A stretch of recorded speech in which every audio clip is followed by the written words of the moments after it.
Hello again and welcome to Forum for a Better Understanding. We're here again as we were last week with Trudy Conway, who is sharing with us the insights that are part of her life, part of her commitment as a professor of philosophy, but also as a person who has edited a book that we are reviewing. We're on the fourth part of that book as we're walking through it. We're talking about the least of these. I wonder, before we talk about that chapter, you may want to introduce us to the people that worked with you on this, the editors, also the people on the Catholics Mobilizing Network. We have some pictures of these people. And talk to us a little bit about that last section of the book, Trudy. Sure. Right. Karen Clifton, who is the current director of the Catholic Mobilizing Network, was the person who asked us to do this work. And we have a very prominent Catholic theologian in our theology department, David McCarthy, and I asked him to work with me on it. And Vicki, of course, she is the one who has done the hard work, as we say, in the trenches of this issue. So the three of us collaborated, and then we worked with, I think it's 13 authors on the book. What you're seeing now is a beautiful picture of our campus. Mount St. Mary's University in Maryland is the second oldest Catholic university in the country. It's a very beautiful campus, and this photograph is when they came up to join us to launch this effort. Wonderful. Yeah. And last week we were talking about the number of chapters and the division into different sections. And Sister Helen kept telling us, educate people about the issues, the arguments, the facts, which was extremely important, but always put a human face on them.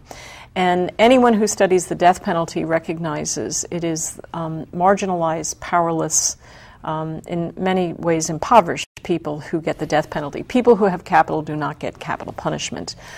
So it is often the least of these. And we decided to have the last chapters focus on this, on the economic aspect of this, that oftentimes it is people who cannot afford private defense who end up getting death sentences. Problems of inadequate representation are a major problem, and has to do with public defenders being tremendously overburdened and overworked in our system. So money definitely matters. The other thing that matters tremendously is race. Lots of studies have been done to show the influence of racial factors on death sentences. If white people kill black people, or white people kill white people, they're not going to get a death penalty. If a black person kills a black person, no one is going to care very much. But if a black person kills a white person, that is where you get the kind of rage that drives the demand for a death penalty. So race matters. So we have two chapters, one by an economist and a philosopher on the economics of the death penalty, and another by a sociologist on, he gives tremendous detail concerning the impact of race on the death penalty. And then I definitely wanted a chapter on who are the most vulnerable of the least of these. And the Supreme Court recognized that there are serious problems with people who have mental disabilities being charged with capital crimes and processed and eventually executed. And they finally ruled that we are not allowed to execute. In 2005, the Supreme Court ruled that we are now going to forbid the execution of juveniles. And then in the Atkins ruling, they ruled that we can no longer execute people with mental incapacities. But we are still executing them. They did not solve this problem even last night in Georgia. There was controversy half an hour before the execution, and this is the second time this has happened to this person in a year. This execution was stayed of someone who unanimously, all the doctors who have reviewed him maintain he has mental disabilities. So this is a major problem that continues to linger. The Supreme Court keeps tinkering and tinkering and tinkering. And do you mind if I read a quotation? Okay, and A number of Supreme Court justices who supported the death penalty over time, through their rulings and deliberations, have come out to be strongly opposed to the death penalty. And I'd like to read a quotation from Justice Blackmun. This was in 1994. He says, "From this day forward, I no longer shall tinker with the machinery of death. For more than 20 years I have endeavored, indeed I have struggled, along with the majority of this court, to develop procedural and substantive rules that would lend more than the mere appearance of fairness to the death penalty endeavor. Rather than continue to coddle the court's delusion that the desired level of fairness has been achieved and the need for regulation eviscerated, I feel morally and intellectually obligated to concede that the death penalty experiment has failed." All right. So with these chapters, we're very much trying to bring people into becoming informed about the factual information. All right. We cover a lot of material in these chapters, but what we also want people to be aware of is there's numerous websites where not only can they get educated on these facts, but they can be continually brought up to date. All right. So we emphasize that people access the National Coalition to Abolish the Death Penalty. This is a wonderful website that gives you information not only about getting more educated, but also ways that you can take action. They list upcoming executions and calls to action that you can be involved in. And then a wonderful resource is the Death Penalty Information Center, which is based in Washington. It's encyclopedic levels of knowledge about the death penalty. So by accessing these, you can find out about the economics, the race factors, the vulnerabilities of people with mental disabilities. Then the final chapter, which really brought it to full closure, was Father Jim Donahue, a theologian at the Mount. This is a call to parish priests to become more educated about the Catholic social teaching on the death penalty, but also to have the courage to speak about it, because this issue is one that reasonable people disagree. And Catholics often don't know about the Catholic Church's position, and they also might not be in full agreement with it. So it takes courage on the part of parish priests to begin to talk about this. So this is what he focuses on. And then the right thing to do was we ended the book with Vicki Schieber, and she has the final voice. And anyone who works with Vicki has tremendous respect for Vicki and her husband. Syl often says, if you don't hold your principles in times where it is difficult, then they weren't ever your principles. And these are steadfast witnesses. And the book is full of the witnesses of Catholic families who had family members murdered. And they stood faithful to their Christian beliefs. Their faith was what sustained them. It is what enabled them to respond to this tragic horror charitably and lovingly. And they're truly amazing. And then this is what, in turn, fills us with hope. All right, so it's really about the theological virtues, faith, hope, and charity. And many of these people, it was the steadfastness of their faith which helped them navigate the complexity of this horrific experience. And I thought it would be good if I could bullet some of the points from Catholic social teaching which sustained these people, and they are expressed in the Gospel of Life by Pope John Paul II, the writings of Pope Benedict. Just recently in November, the Pope made an appeal when he was talking to the San Andegio community that is very active in opposing the death penalty internationally, and he called all Catholics internationally to work to end the death penalty. And then you have all the different statements by the U.S. bishops. Many of these can be accessed through the Catholic Mobilizing Network workshop. But I'd like to just go through some of the points that come out in the book, but also more powerfully they're shown in the lives of Catholic murder victims who oppose execution. All right, so if I could just mention these. The Catholic Church stands firmly, unambiguously, and very clearly stating all human life possesses inherent worth, which is never to be violated. Both the victim and the perpetrator of a crime have inherent worth, because this worth is God-given. It's not human-given, and are, as human persons, worthy of respect and ethical treatment. No matter how heinous the criminal act, the life of the offending person has God-given worth. And I think this is an important point. No person is reductionistically and singly reducible to their worst act. I mean, you and I could think of what is the worst act we have ever done in our lifetime. And would we want to be defined and reduced by that to that act? Victims of crime are deserving of support. And Sister Helen has this powerful image that she says she came to see what death penalty work involves is the image of the cross, and extended, both arms extended, one arm around murder victim family members who need support, and the other arm around those who are set to be executed. And both, we must both support both. So victims of crime are deserving of support, both during and following judicial procedures, and should never be subjected to the painful, decades-long suffering of the death penalty.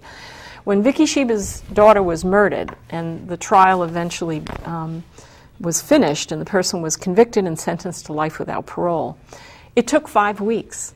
5 weeks it was over. And Vicki said all the anger and the pain and the suffering of that trial ended. And then she could begin work committing herself to honoring her daughter in positive, life-affirming ways. Other people with death penalty cases, for 30 years, they're going through the suffering of listening to appeals. So it's an extensive process that is problematic. And another aspect of Catholic social teaching is punishment should never be reduced solely to a matter of retribution. Retribution is a type of justice, but we cannot reduce punishment solely to it.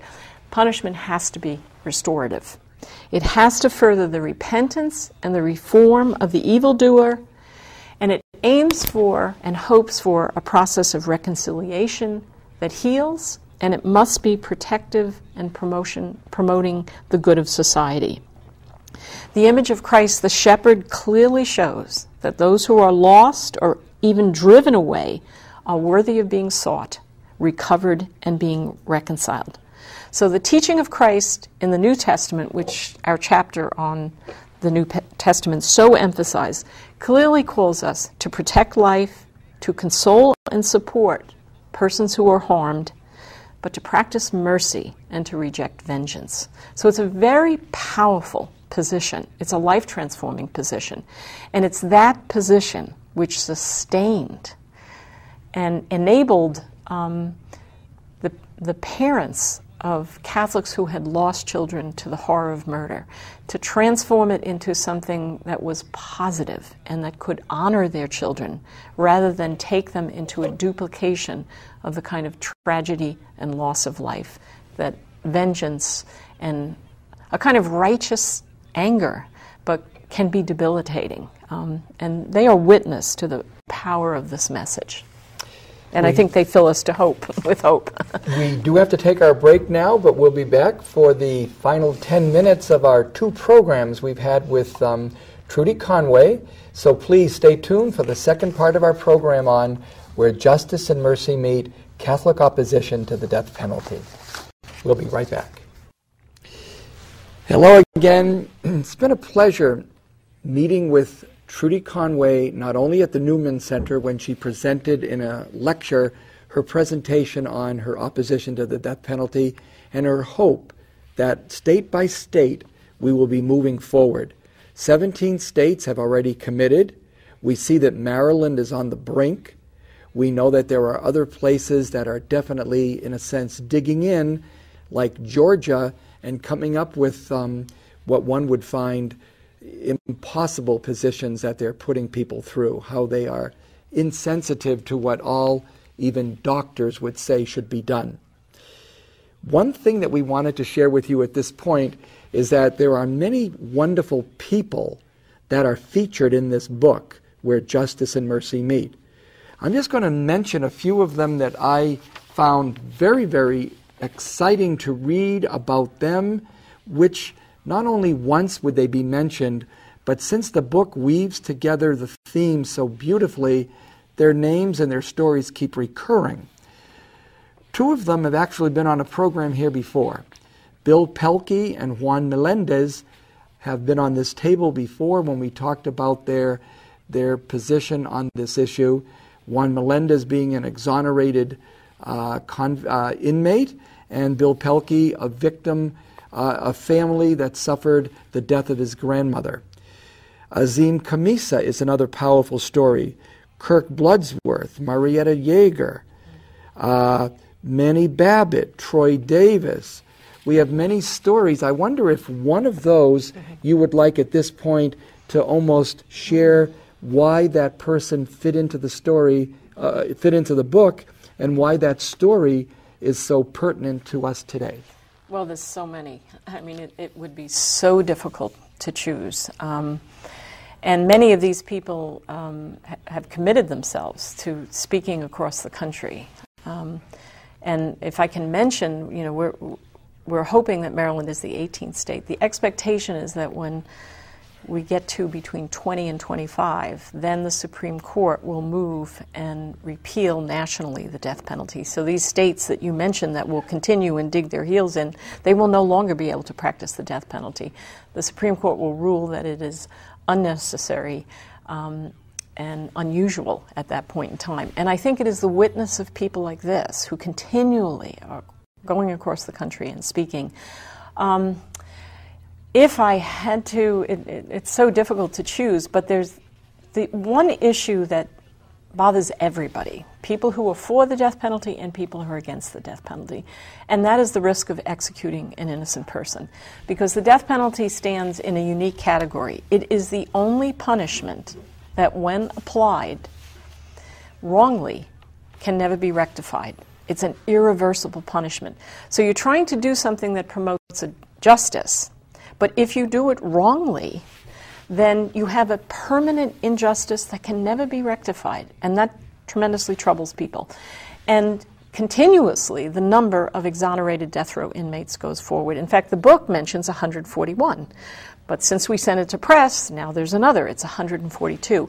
So I think the Kirk Bloodsworth story is a very, very powerful story. And there is a book by Tim Junkin called The Kirk Bloodsworth Story, and I highly recommend that people buy that book and read it.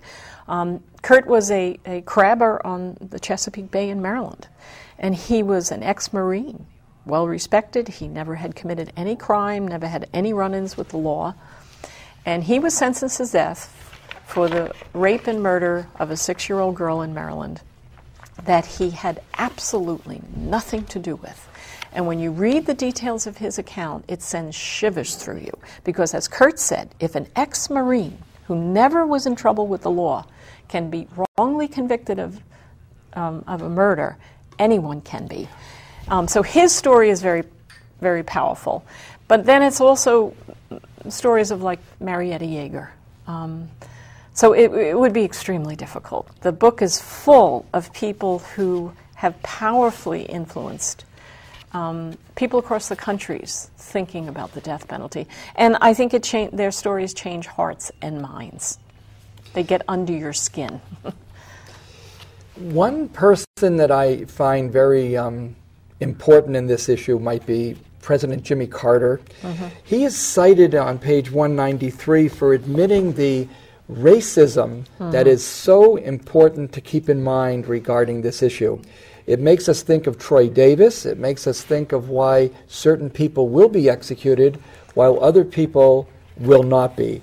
It might be good to hear what he said and then wonder if you'd have a response and also maybe another story that might help us appreciate the person that we're talking about. It is not just a statistic. One statistic would be that there are right now 3,170 people on death row, and that 1,309 people have been executed in this country since 1976. The majority of them coming from 2 states, from Texas and Virginia.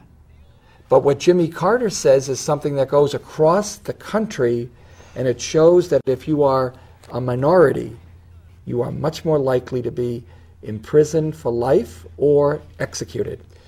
Perhaps the strongest argument against the death penalty is extreme bias against the poor, minorities, or those with diminished mental capacity. Although homicide victims are 6 times more likely to be black than white, 77% of death penalty cases involve white victims. Also, it is hard to imagine a rich white person going to the death chamber after being defended by expensive lawyers. This demonstrates a higher value placed on the lives of white Americans. How important would you want to say this issue is for our country, which basically, unfortunately, is racist? Yes, and it's deeply troubling. I heard a talk recently, a TED Talk by Brian Stevenson, who runs the Equal Justice Initiative in the South.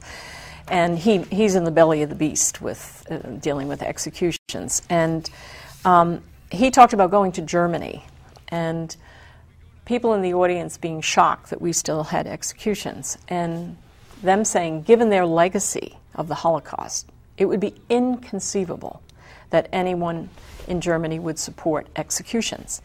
And they said, especially if we had executions and we targeted Jewish people, given our legacy. And he was asked by this person, how is it, given the legacy of slavery in your country, can you have an execution system that has been shown repeatedly through empirical studies to evidence that black people have a much higher rate of executions? Actually, there is a reference to one story in the book, which is based in California. Manny Babbitt came back from Vietnam, and I don't remember the name of the battle, but it was one of the most horrific battles. And he was actually thrown into a truck with dismembered body parts, so they assumed he was dead. He went through horrific experiences, came back with what we would call now post-traumatic stress syndrome. He was in and out of mental institutions and obviously was not functioning well, extremely problematic. But he came from a poor family who could not afford the kind of support he needed. His brother, Bill Babbitt, read of a crime in town that he thought it was possible that Manny was involved in. It was a robbery, of a really small-scale robbery of a elderly woman. She was not killed, but the experience of the robbery resulted in her having a heart attack on the spot, and she died. But her feet were tied as if it was a soldier being laid out and dog tags were tied. And Manny used to have these flashbacks. So Bill went to the police and said, my brother is seriously ill, and I fear that he may be part of this crime. I would like to go forward to assist you if you promise me you will not seek the death penalty. They promised, but then they violated that promise. David Kaczynski, whose brother Ted Kaczynski was, David went in to the police and said, I suspect my brother may be the Unabomber. He had planned methodically over time, terrorizing the entire country and killed through mailed bombings a number of American citizens. But David had the financial resources. It was also a white family. And Ted Kaczynski was given life without parole. Manny, it was a robbery that indirectly resulted in this person having a heart attack, and he was sentenced to death, and he was executed. David Kaczynski and Bill Babbitt often speak, and they are a powerful witness to the arbitrary, inconsistent kind of application of the death penalty that Jimmy Carter is referring to. Trudy, you have 2 minutes, and I think that gives you your little chance to share something special you wanted to share about Vernon. Yeah, I had taken a group of students to a national conference for death penalty. And when someone in the audience found out that we were at a faith-based school in Maryland, she came up, and it was Vernon's sister, who was a Protestant minister. And she said, will your students and you correspond with my brother who's on death row in Maryland? And some students and I also began to visit him. And that was 12 or 13 years ago. And that has been a powerful journey for me. I've gotten to know Vernon's family. I've gotten to know Vernon very well. We have sent him all the books of our curriculum, and he was so respected. He was called the peacemaker in the Baltimore maximum security prison. Normally, death row inmates are allowed 2 to 4 books per year. Vernon has a library of 120 books that we sent him from our curriculum. He was interested in spiritual books and books dealing with ethics. He worked very closely with many of my students and had a very powerful influence on them. And because of the intervention of his sister, Vernon, decades ago, went through a major spiritual transformation and now is a very devout Christian who tries to live the Christian gospel. And when I have heard people speak of him in the press, I see what's problematic about this reductionistic approach. They speak of him as a monster. They speak of him as a barbaric killer. And I've received phone calls, I've received letters from people attacking positive comments that I have made about the powerful influence he has had on our students, the moral influence he has had on our students. And I see this tendency towards this reductionism. And everyone who comments like that on him, I say, come with me and visit. Find out about the man. Find out about the journey that he has been on. So I think one of the most important things, and I think it's central to the gospel message, is that we never dehumanize. We reach out to those who have been harmed and who harm, and we never give in hope for the possibility of their moral transformation. So Vernon's is a story of Christian hope and the power of the Christian message, which truly transformed him, and his effect in transforming the lives of other people. I want to thank Trudy Conway for sharing these last 2 weeks. We'll be back again next week. Until then, God bless.